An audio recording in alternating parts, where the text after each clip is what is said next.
Ah, hello there. You're awake? Now, please do calm yourself. I'm not here to hurt you. Please relax. There we go. See, it's all right. Nothing is going to happen. Nothing bad, at least. Okay, now that you're a lot more unruffled, we can continue. I must admit, this is a first. I've never had a human wake up to see me. Normally I would kindly ask you to go back to sleep, but from the nasty wake you just went through, I don't believe that'll be happening. I guess that means I'll have to wipe your memory. Anyways, might I say, you were having quite the dream there, little human. Oh yes, I could tell. I was watching you. Now, calm down. I know, you still must be absolutely terrified that a very tall and handsome bird demon is in your bedroom. But fear not, little one. I'm not here to harm you in any way. Surprisingly. Nothing. Who am I? Why, I guess an introduction is in order. Not that you'll remember any of it anyways. My name is Stolas. I'm a prince of hell, specifically a goetic prince of hell. That's right, I am from hell. And your name is? Ah, what a painfully plain and simple name. Oh well, back to what I was saying. That was quite the dreadful dream you were having. Oh, I don't know what you were dreaming of, but I could tell by your movements that it wasn't exactly full of rainbows and smiles. So do tell, what was your dream about? Ah, I see. Well, I guess for a human that would be an absolutely grim dream. But for demons, trust me, we've seen much worse, both in and out of dreams. You're really asking me why I'm here? Well, I guess that's just your curiosity speaking. How do I put this? I was bored. Bored of ordering the deaths of mortals. That's right. My agenda usually consists of ordering death upon mortals who I wish to see dead. And like one time, I ordered death to someone who was trying to spread awareness of global warming. Oh yes, I am quite aware that it really does exist. I just need to make sure people don't stop it. Why? Because the more global warming there is, the more people will die. Oh, that's right. You're a human too. Ah well, and like I said, I'm not here to harm you. As I stated just a moment ago, I'm a bit bored of ordering the death of mortals and the usual antics that I engage in down in hell. Instead, I wanted to try something new. Originally, I simply wanted to see what a human looks like when they're asleep. However, this situation gives me the opportunity to try something else that's new, and that is comforting a human.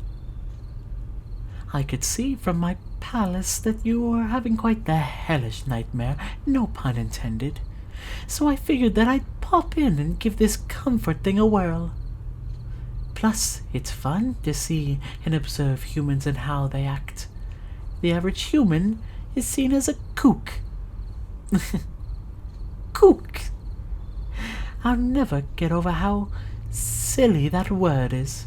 Yet, it's a word to describe someone who's gone mad. Funny.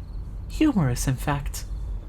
However, I can't let anyone know I'm doing this. My wife, Stella, wouldn't be very happy. I mean, she's usually never happy with me. But if she knew I was doing this, she'd be even more angry, which I don't even think is possible, but I'd rather not test that. Anyways, enough about her. I'm here for you, silly human. There's only one more thing I'd like to mention. Something that I've actually already mentioned, and that is that I'll have to wipe your memory when I leave. And that's not my choice exactly. It'll just cause problems if you tell people that demons and such forth exist. Oh, you can tell me you won't tell anyone all you want, but I know you will. I know how you humans can be.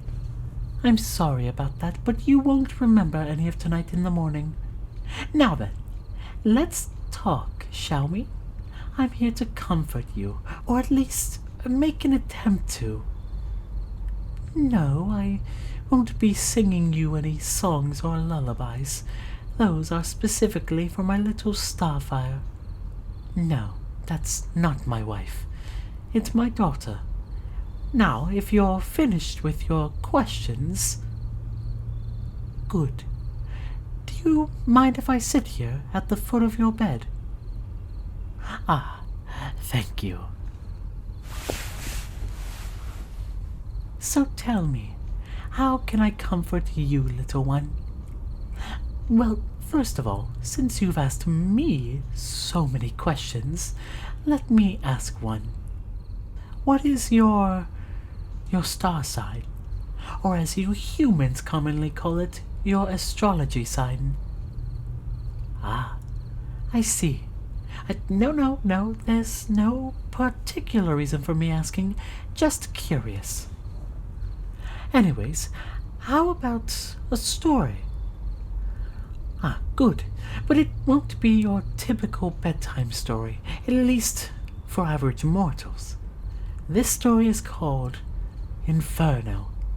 It's a story about a man named Dante who basically takes a journey through hell. It's quite a long story, so I will try to simplify it down for you. However, I must say that in this story some things are indeed accurate to what hell is really like, and there are some things that are very inaccurate. Not only that, but it's a very old story, so I might miss some details. Oh, but it won't matter to you. With that being said, let us begin. The story begins with a man named Dante. Dante, wandering through the forest, meets the ghost of Virgil, a great Roman poet. Virgil offers to lead Dante back to his path, but their path would lead them through hell, and end with them reaching heaven. Ugh. Not my type of place. Anyways, they would reach heaven, where Dante's loved one Beatrice would be. It was actually Beatrice that sent Virgil to help Dante. I know that Stella would never do that for me. So with that, the two of them begin their journey through the circles and rings of hell. They enter through the gates, seeing the outskirts of hell filled with those who couldn't commit to good or evil. These souls are now stuck in this blank space where hornets bite them and worms lap their blood. I know, it's awful, but so beautiful at the same time. The ferryman, Charon, then takes Dante and Virgil to the actual border of hell, where they enter the first ring, which is limbo. I'm sure you're familiar with the term limbo. They then come into the second ring, which is reserved for lust. That's right, lust as in the sin, which I myself am very guilty of committing, specifically for my Blitzy. Oh, I do hope he's doing alright. Anyways, back to the story. The souls of the lustful would swirl about in a terrible storm, facing their punishment. Onward, they go into the third ring, which is for the sin of gluttony. Those who commit this sin must lie in mud and endure a rain of filth and excrement. Yes, it is very quite nasty, even for my taste. In the fourth ring, the avaricious and the prodigal charge at one another with very large boulders. In the fifth, those who committed the sin of wrath would spend eternity struggling in the river called Styx, which is a swampy, fetid cesspool. And along with that, the sullen lie bound beneath the river's waters, choking on mud. Ah yes, hell is not exactly the most fun place in this particular story. It's not entirely accurate to what it's really like, but it is indeed interesting. The real hell is more like society, rather than just eternal damnation. Still, it's not a fantastic place to be in, especially if you're in the, I'll just say, lower class. Continuing on, Dante and Virgil proceed to the city of Dis, where at the gate, the demons who guard the city do not let them through. Of course, though, an angelic messenger comes from heaven and lets Dante through. Yes, I will confirm that there is indeed heaven, and there are angels in the afterlife. However, I cannot give much information as I do not care too much for that side of the afterlife, and I reside in hell, which is enough of an explanation.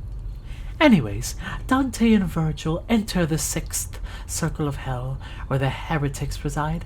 The 7th circle actually has different rings divided in the circle. The first contains those who are and were violent towards others, as they spend eternity in a river of boiling blood. Yes, quite painful. Spending your entire afterlife in boiling blood sounds very terrible. However, I have heard of a certain place in hell, my hell to be exact, that has hot springs that contain blood. It is quite dreadful sounding, and I don't even know if it really exists. Anyways, my apologies for getting off track so often. It's been a while since I've conversed with a human.